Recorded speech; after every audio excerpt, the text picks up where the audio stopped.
Today I thought we would do a little things differently. Sorry.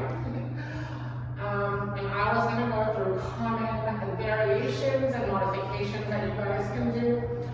I know so often when we're doing flows at home, for instructors even, we tend to just go through exactly what we're going to teach. And something that's missing from a lot of the classes in person is a teacher offering you guidance on how to modify pretty common poses that maybe not everyone can do. So that's what I'm going through today. If you already know exactly what you're doing in yoga class, I don't know why you're watching this, but it can't hurt. So first, we're going to go through Tadasana mountain pose. So very common pose. Feet are hip distance apart.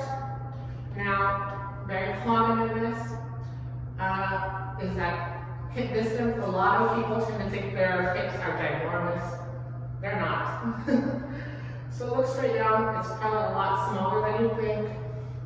For me, look at that. I can make a video on my watch, seeing exactly the video. This is roughly hip distance apart. Feet by your hands down by your side. So just a tidbit. Even if you know you may need modifications or anything explained to you, it can't hurt to watch this and do a quick reground in all of your poses that you just take for granted.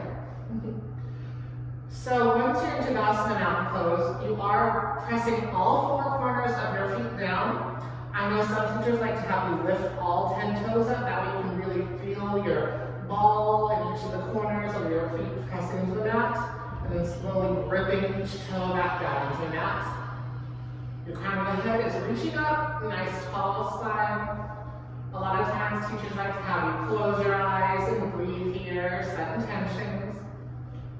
All very good things. So then after you do your Tadasana, a lot of teachers will prep you for Vinyasa. So one of the most common cues here is to heel toe your feet together, big toes touching, heels slightly apart. Some people have their heels really wide, some people have their heels almost together. It's really what's comfortable in your body. And on that note, here's our first big modification. If having your big toes touching, heels slightly apart, is a lot on your hips, and it is for some people, by all means, you are more than welcome to keep your feet hip distance. Do what feels good in your body, okay? So yes, it's not traditional, it's not common, but you need to do what's best for you. And if anybody tells you you should have your feet together, just tell them, I don't like it, it doesn't feel good. And that's all you have to say. So next, going through Vinyasa, you have to inhale, arms reach up, palms touch, exhale, swan dive, forward fold. Inhale, half lift. So the half, actually, exhale, forward fold. If you can touch the floor, awesome. If you need to bend your knees, great. If you can't really touch the floor, that's fine too. Next is inhale, half lift. So ideally your hands are still on the floor, and you raise the back, trying to get a parallel with the floor beneath it. For some people, hands come to the shins. For some others, hands come to a block, or maybe your hydro flask. And exhale, chaturanga. So chaturanga is really interesting. So, chaturanga, step back, and go all the way down to low plank. So, in chaturanga, your arms try to make a 90-degree angle. You can step back, just gently bend your elbows. If going from standing to low chaturanga, low plank is hard, by all means drop your knees. Or you can take all the way down to knees, chest, and chin down to the mat at the same time. So you can also take knees down, You can go knees, chest, and chin down to the mat at the same time. Now, a big thing in chaturanga is a lot of people like to shoot back. I know I do, I know a lot of my students do. It's very important that when you shoot back, you land in the low position. Landing in the high position, that's a lot of pressure on both your shoulders, your elbows, and your wrists. So, from standing, inhale, half lift. Exhale, chaturanga. Hands lift. Bend your elbows as you're shooting back. So you want to land low. And then next in the vinyasa, we have inhale, upward facing dog or cobra. So in upward facing dog, tops of the feet on the floor. You're pressing your feet to the floor. Thighs are not on the floor, neither are knees. Trying to press your chest through your shoulders, looking upward. Cobra, your thighs are on the floor, but a lot of the same cues still apply.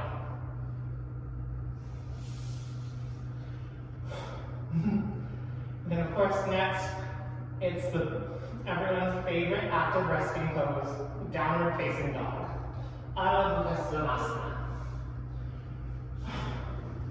So you do common cues, pressing into your index and thumb knuckle, that way we're not pressing into the wrist. Wrapping your shoulders, wrapping your arms in. So a common cue that I've heard that I really like is trying to get the eyes and your elbows to point forward as best you can.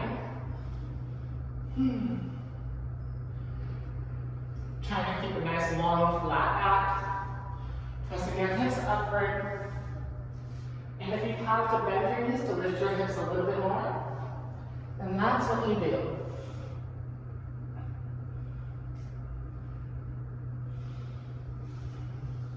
Now, if that's a lot on your wrists, or for any reason, you can always do it next to a chair, a bench, the wall.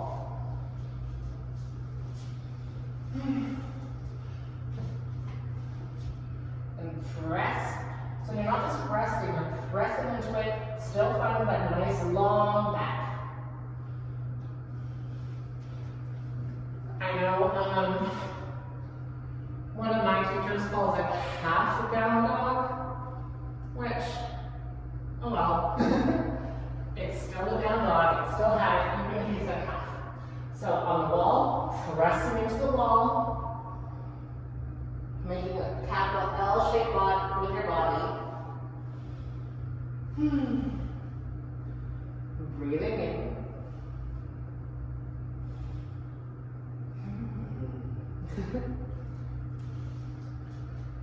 And then, of course, you go back through it. From down dog, you'd step forward, half lift, hands on either your shin or a block. Exhale, forward fold. Inhale, over swan dive up. Exhale, Samasthiti. So Samasthiti, your legs are either big toes touching, hips slightly apart, or heels slightly apart, or at distance. Samasthiti. I know some teachers cue exactly what you need to do. It is literally meant as a reset pose. So, hands come either to heart center, or hands down by your side, similar to mountain. Literally what you want, even though some teachers will cue exactly what you need to do. If you don't have any problem with it, I just do what they say. It goes smoother. And it's, the teacher's frame of mind for the class. So just respectful to, okay, well this is your idea behind the class, I'll do what you're suggesting for now. Okay, so those are some common variations for vinyasa, and we do vinyasas a lot. In Ashtanga, in power flows, lots of vinyasas. So those are some common modifications. For the rest of this little 30-minute video, we're just going to go through some other poses that I think can be like cleared up on. So another common pose in class, tree pose. So, tree, I'm sure you've all seen it. So, your foot can either be on the inner thigh, inner calf, or as a kickstand. Some days, kickstand. These sweatpants, super slippery, so it's hard for me to hold it up here. So, I'm gonna keep it at the calf. Maybe, nope. So what's important is that you're pressing the standing leg into the bed leg. It activates both of your hips, activates both of your legs, really helps you firm up and keeps yourself upright. We don't like face planting. So, from tree pose, find where everyone place your legs. Some people even like finding half lotus. Half lotus. Now from there, some teachers will just have you bring your hands to prayer. You have tons of options via tree pose. Hands to prayer. You can take your hands up, sway in the wind. Some teachers like to take a reverse fist bump, reverse prayer. I know one teacher I know, she likes to mix it up. So from tree pose, you'll have you bring your arms up, one hand down to the leg, and start to stretch that standing leg side body. It really plays with your balance because it plays with your center balance by leaning to the left and the right, which we don't do a lot of video with, unless you're doing like a moon salutation, which maybe next week. Haha. And I do hope you guys can hear me. I'm teaching in a yoga studio right now. So I am required to have a mask, unlike my home videos. Also why my video is Stand the Dog today. So that is your tree pose. Next pose variation I'm going to go through, Utthita Hasta Padangusthasana. UHP, and I know I've taught this to you guys before. So standing up straight, head tall, shifting your weight into your left leg. We're just going to lift our right up, hip level first. Find it here.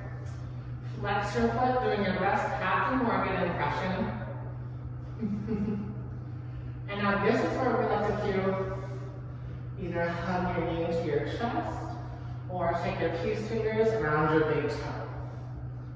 And if you have your big toe, maybe you can straighten it up. Or maybe you stay here. Now I know a lot of students really like pushing themselves. If you can, go for that big toe. If not, you're perfectly fine. You're still getting a nice standing leg stretch. You're playing with your balance. Keep your leg bent. And then you're slowly opening it out here. Now with your right leg open, you're using your right glute to really square your hips forward. Taking your left hand out as a counterbalance. Looking over your left hand if you want to play with your balance. And if you have your straight leg, this is a super easy pose for you. You can do it standing on top of the block, which will in turn make it just a little bit harder, a little more core activation to keep your balance. And that is Utthita Hasta Padangusthasana and some variations for you. So another common pose I've seen in classes, Pigeon Kapotasana. I personally love this pose, so we are going to go through it. So there's a few variations of Kapotasana. So ideally, your front leg is parallel with the mat in front. Now you can always bring your front leg in. Just takes a little bit of the sensation out of the pose. So for some people, they find a lot of the feeling right here upright. But a common thing we like to do is bring the pigeon down. Now, if you can hold this, that's great. If you felt more sensation upright, that's great. Now, this is also where you can add in your mermaid or king pigeon, reaching for the back leg.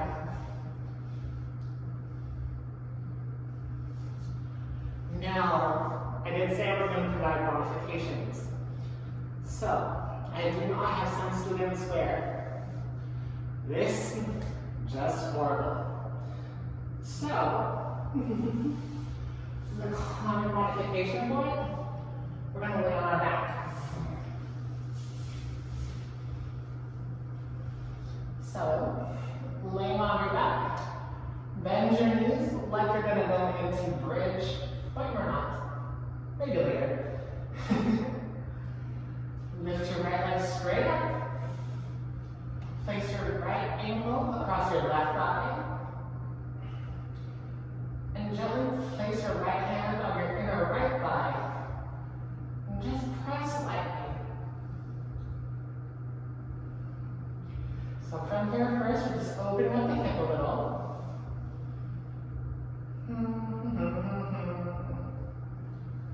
And by the way, this pose is reclined pigeon. So, and now from here, if you like, you can take thread the needle. So, you'll see that when you do reclined pigeon, there is a little hole created by your red leg, well, your open leg, and your upright leg. You're going to reach your right hand through the hole. And depending on what feels good for you, you can grab underneath the thigh, or you can grab outside the shin, and just hug both legs in, using your right elbow to still press open your right hip. Or you can stay in your reclined pigeon. A nice option with reclined pigeon. You can take your arms out to a T, keeping your right shoulder down, and gently find a spinal twist with your pigeon. So just letting both knees fall. My entire left leg is now on the mat or on the floor. My right leg is now upright. Recline pigeon.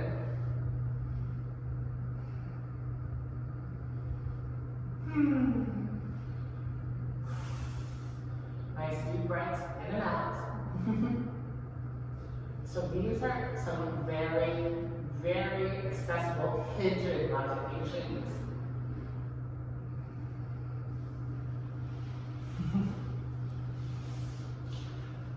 So I hope that helped you a little bit. Next, some other common poses that aren't a lot of classes, but I don't know. I think sometimes we just take it for granted. I'm in one of them right now, actually. Hero pose. So hero pose, literally just hips on the heels. Ideally, your feet are pressed together, heel to toe. My feet really don't like it, so I do open them up a little bit. Like I said, do what feels good in your body.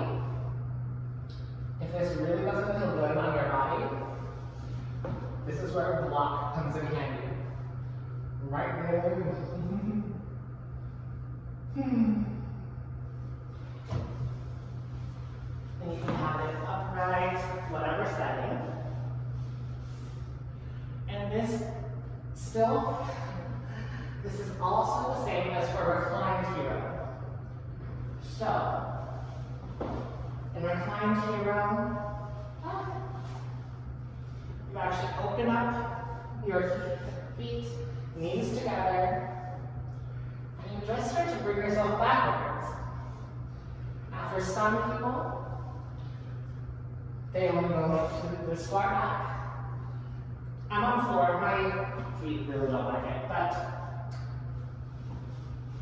sitting on a block, you might find that you're able to go further than you thought. Elevating the hips does amazing things.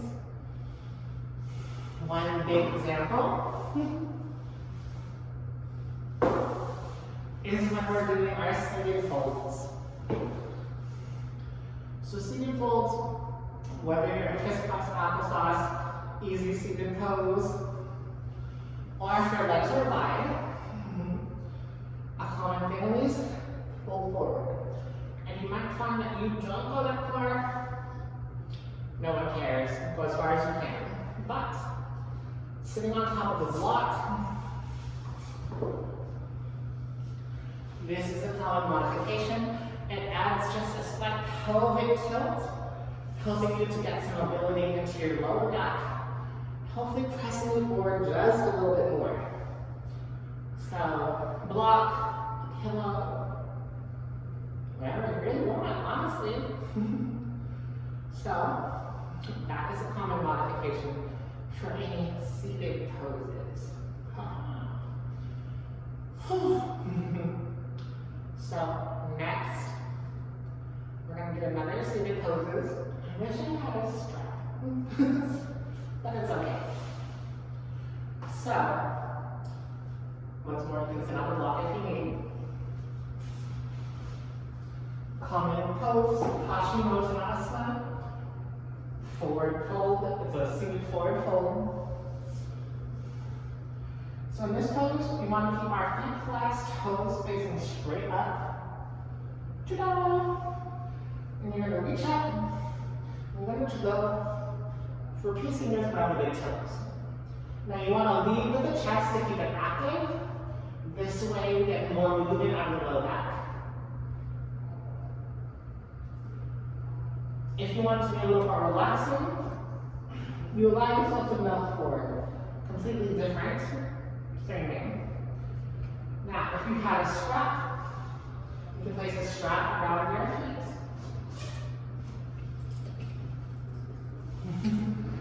But of course, we just need to do COVID times and all.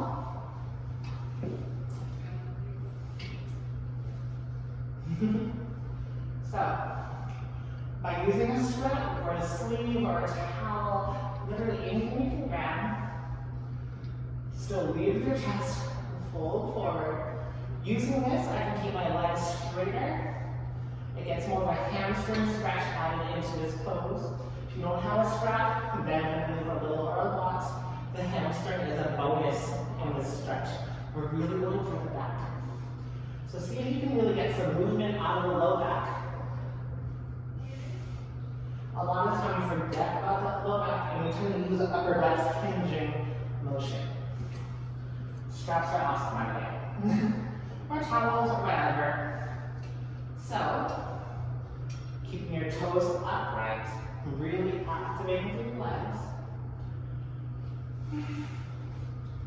Next, we're going to go through a common back bend bridge pose. So, laying on the floor, you're going to bring your soles of the feet on the floor, knees upright. And you're just going to touch your heels, your fingertips just barely brush up. Just like at the beginning of the class, your feet are hip distance, not wider, not skinnier.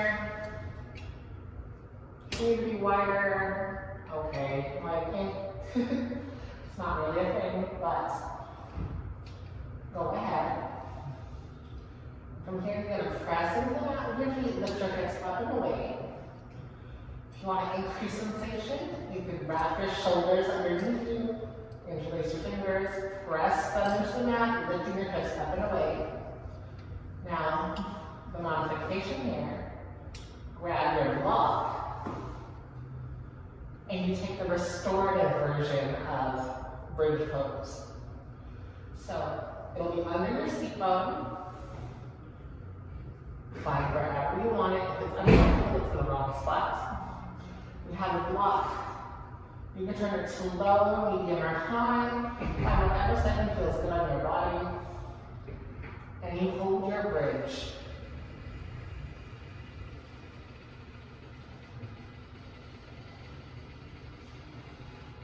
Another modification or variation from your supported bridge.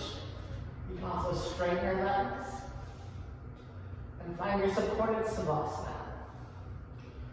So different than our normal savasana, this one supports your low back with a block and uses gravity to pull and loosen it a little bit.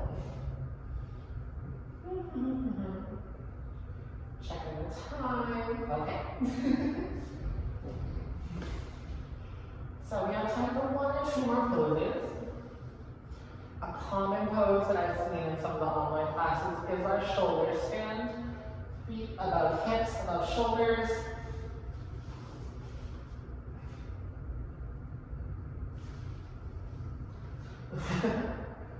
I'm cold, I know that probably isn't the best, but oh well. Now, in that pose, you have your hands on your low back to support. Only if you can bring your feet above your head into flat pose are you allowed to take your hands off. Now, I do know I have some students who struggle with shoulder stand. Your modification is waterfall pose. Feet straight up, making a capital L shape. If you have tension in the low back, find a quick bridge, slide either a block or your hands underneath you. And it helps support your low back immensely to find your waterfall. Now, we are doing this via YouTube, so something I like to tell my students. Waterfall is my favorite pose because it can be done against a wall, on your headboard. It's great for sleep. It's probably my favorite restorative pose. See? Yoga.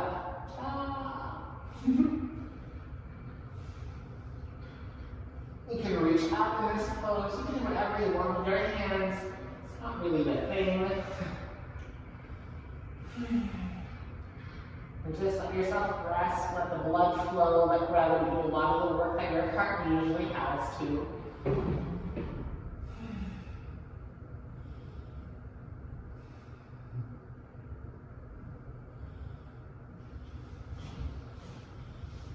Okay. And I was trying to think of what other things can help clear up. If you guys have any pose ideas that you want to get like specific on, I am more than happy, actually, yeah, literally happy to try to clear things up. I know I had one student who couldn't do reverse namaste behind their back. Reverse fist pump, completely fine. Grabbing elbows, wrists. You're just really trying to bring that your shoulder blades together behind you. Really open up your chest and get a nice stretch in the back. But like I said, yeah, so this was just a quick recap of poses and modifications that some people don't know about. If there's, once more, if there's any poses you guys want, like, hey, Leslie or Lydia or somebody said this pose and I was like, what? Shoot me a message, comment below, and we will work on it. We have all the time in the world. Anyways, this was Francis, and it was a pleasure spending this Wednesday with you. Have a great rest of your week, you guys. Namaste.